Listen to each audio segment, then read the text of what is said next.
Noticing something unusual about our atmosphere, nearly 30 classmates had gathered around us. "Come to think of it, I haven't told you which company I work for yet." "It's a big company, so I'm sure you know it, too," he said.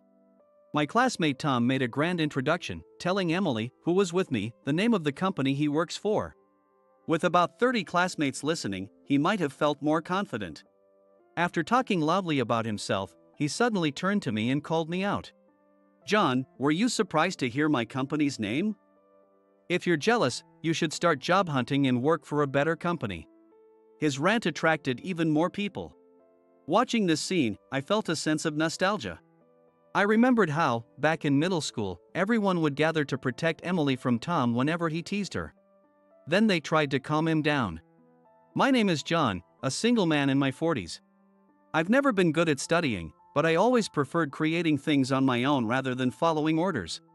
Even though this could have made me seem selfish, I was fortunate to have classmates who never treated me as a troublemaker. On the contrary, I was often chosen to be the captain of the club or class representative, so people naturally looked to me as a leader. Although I didn't like being ordered around, I didn't enjoy giving orders either. So, talking things through with everyone and moving forward in a way that satisfied us all seemed to work well. I don't have any major regrets in my life and enjoyed my time in high school and college. Still, if I had to pick the most fulfilling time, it would be middle school. Today is a middle school reunion with those old friends. It's been 20 years since we last met when we were 20. Feeling excited, I headed to the hotel hosting the event. "Hey, long time no see. You all haven't changed." I thought I arrived a bit early, but it seemed everyone else was already there. Like me, they must have been looking forward to today. While catching up with some classmates nearby, a cheerful voice came from behind. "Looks like you're having fun. Talking about work?" I turned around to see a familiar face. Dressed in a flashy suit with a luxurious scarf was Tom. His phone had an oddly childish charm hanging from it. At first, I didn't recognize him, but then I saw the distinctive mole by his eye and knew it was Tom. We had been chatting lively, but a few people made sour faces and left when they saw him. "Tom, I didn't recognize you. You're all dressed up in that fancy suit. You guys haven't changed. Maybe you should pay more attention to your appearance," he mocked, looking us up and down. "Well, the clothes you wear reflect who you are. You're probably not doing great jobs or making much money. Having a meal at a place like this must be a big expense for you." Ignoring the awkwardness around him, Tom continued his snide remarks. I could only manage a wry smile, but Tom shifted the conversation to work. "By the way, you were talking about work earlier, right? What do you all do?" Without waiting for answers, Tom started pointing at each person. "You're really tanned, so you must be in construction. And you weren't bright, so you probably work in farming. You even smell a bit. You should take care of that."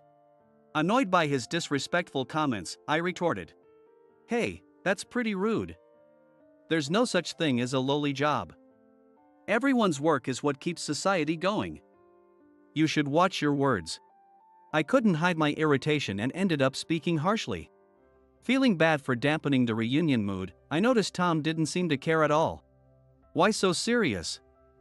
Are you doing manual labor too, John? You always acted like a big shot, but you were never that smart." He laughed, walking over to the group of women. "Who does he think he is?" Still as obnoxious as ever, some around me muttered. Tom had always disrupted the group's harmony, unable to read the room and eager to stand out. I guess some things never change. I shifted my focus and started reminiscing with my classmates. As the reunion began, the atmosphere grew lively, helped along by the alcohol. Back in middle school, communicating honestly with girls was tough because of puberty, but now it was nice to see we could all interact maturely. Sharing thoughts and impressions we couldn't express back then, and admitting we wanted to be closer, made for a wonderful time. When I heard my name, I turned to see Emily calling me. "Emily. It's been a while." My voice got louder because Emily was actually my first crush. I wasn't the only one who found her attractive. She was the center of attention for many boys back then. Even after all these years, she looked remarkably youthful for someone in her 40s, with a mature elegance that made her even more captivating. You haven't changed at all, John, she said. Are you saying I haven't grown since middle school? As we exchanged lighthearted banter, I felt my heart race.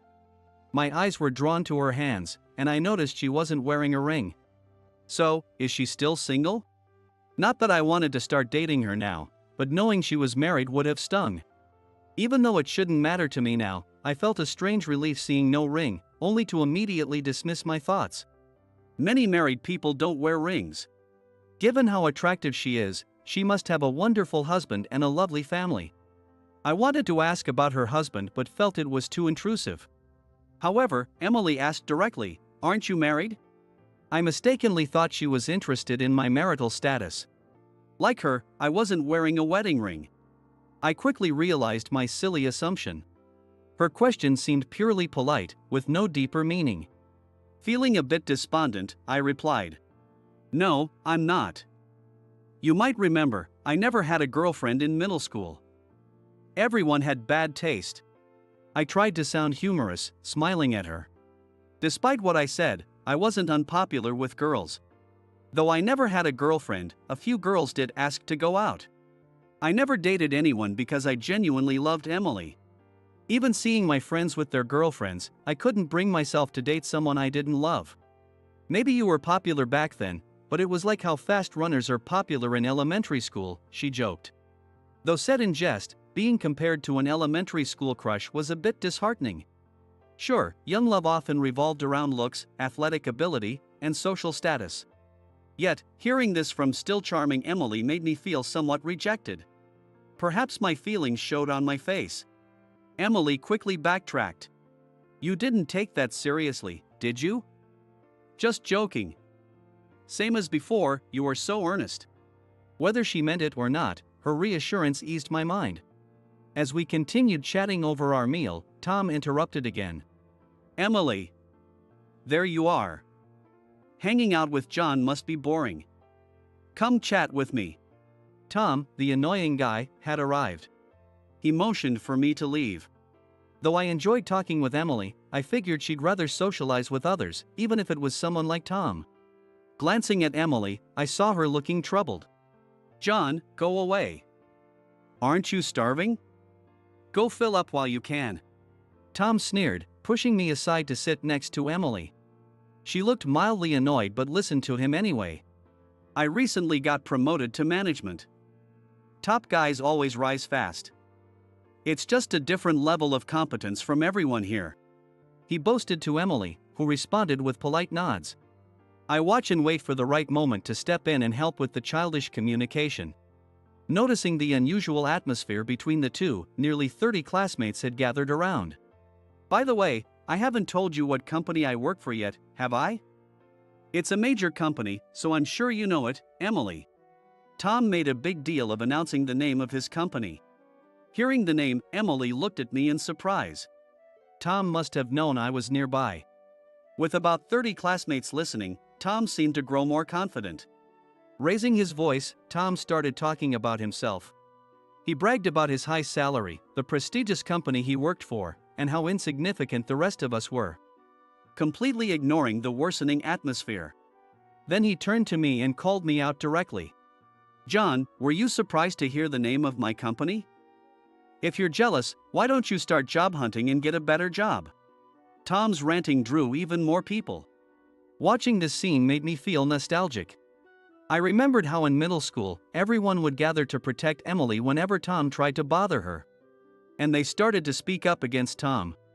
There he goes again, trying to feel superior. Yeah, he cornered me about my job and salary earlier too. Why is he picking a fight with John, anyway? Their complaints reached Tom's ears. Annoyed, he turned to me with a threatening attitude.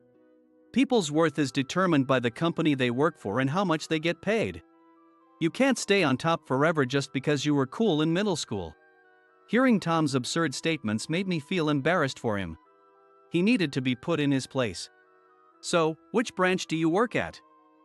I'm starting to worry about your competence." "What? What are you trying to say?" While Tom looked puzzled, our classmates laughed at him. I wasn't boasting, but we had been sharing our work and family situations, so they understood the point of my question. Tom looked ridiculous, and it was hard not to laugh. Why does it matter which branch? It doesn't make someone better if they work at the headquarters. What matters is the company you're in. Then Tom suddenly exclaimed, "Oh, John, are you trying to claim that it doesn't matter what job you have, but you care about being at the headquarters?" Pathetic. His misguided remark caused a burst of laughter. Realizing something was off, but still not fully grasping the situation, I decided to clarify for him. It's not that the headquarters is superior. I respect those at the branches who contribute to the overall success. But I brought him back to reality. Someone with your attitude could tarnish the company's image. One person can cause a lot of damage. I tried to explain, but Tom didn't understand. His face turned red as he snapped back at me. "You're mocking me. No one at my company would care about a complaint from someone like you." His defiance stirred up the crowd, cheering him on. Tom's outlandish comments were energizing the reunion. "Hey, you should tell him the truth before he feels even worse later," Emily whispered to me. Tom's unintended entertainment was unexpected, but Emily was right. It was time to end this. "You know, the company you work for is the one I founded." "What? You're dreaming. There's no way you started a company like that." Further explanations seemed pointless. I was about to give up, but Emily showed Tom her phone screen. "Look, it's right here. If you're so proud of your company, you should at least know the names and faces of the executives." Thanks to Emily's evidence, Tom finally understood. Turning pale, Tom weakly said, "I didn't know. I might have misspoken, but could you forgive me for old time's sake?" Tom's sudden change in attitude made the onlookers groan with annoyance. The classmates satisfied and started to disperse. "Did you change your attitude because I'm the executive of the company?" It's not about forgiveness. It's your attitude that's concerning. I get it, I really do reflect. "I'm sorry," Tom stammered. Seeing that he didn't really understand, I sighed and spoke frankly. "I'll make sure your boss knows. If you're doing your job well, there won't be any issues, but be mindful of how you express yourself. Your thoughts inevitably show in your words and actions." Standing straight and suddenly using formal language, Tom said, "I understand." Emily chuckled at his abrupt change. Though I had been enjoying my conversation with Emily, Tom had soured the mood. I was about to leave when Emily suggested, "Let's continue our talk over there." Tom frowned at this. "Are you hitting on a classmate just because you started a company? What's wrong with you?" "I just want to reminisce." Tom, who had been subdued, seemed to be feeling something different now. Thinking of how restless he was, I listened to him. "Emily, don't just approach someone because he started a company. Judge them by their character." "What are you talking about?"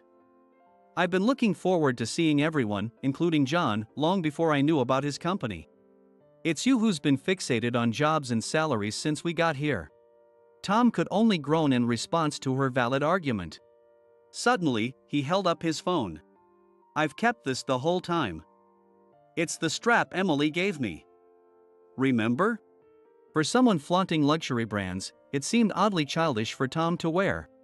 However, it turned out to be a gift from Emily during middle school days. Tom, full of anticipation, watched for Emily's reaction.